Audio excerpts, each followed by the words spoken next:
नाही, आंदोलनाच्या अगोदरपासूनच थोडं म्हणजे एकंदर आपण माझे आता संचालक होते, ते पण सांगायचे बँकेतले की तुम्ही बोलू नका, काही अडचणी निर्माण आहे. आणि आंदोलनामुळं आता थोडं एका मुख्य माणसाच्या, राज्याच्या मुख्य माणसाच्या कॅबिनमध्ये 2 आमदार त्याच्या सोबत होते आणि तिथे एक अधिकारी होते. त्या अधिकाऱ्यांना आम्हाला सगळं सांगितलं, बाबा इकडं लीक होऊ नका, ही सप्टेंबरपर्यंत आमदार जाण्याची व्यवस्था करा. कुठल्याही परिस्थितीत काही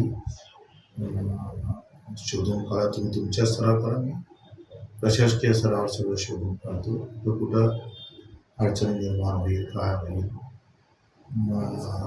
कसा बंदोबस्त करता येईल, हे थोडं सुरुवात झाली आणि ते आम्हाला अपेक्षितही होतं.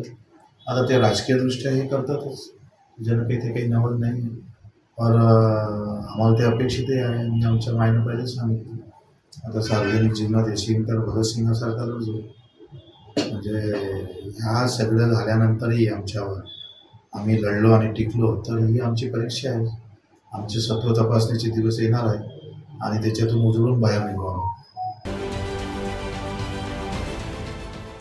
देश विदेशातील प्रत्येक घडामोडींचे लाईव्ह अपडेट मिळवण्यासाठी आता साम टीव्हीच्या सर्व सोशल मीडिया प्लॅटफॉर्मला लाईक, फॉलो आणि सबस्क्राईब करा.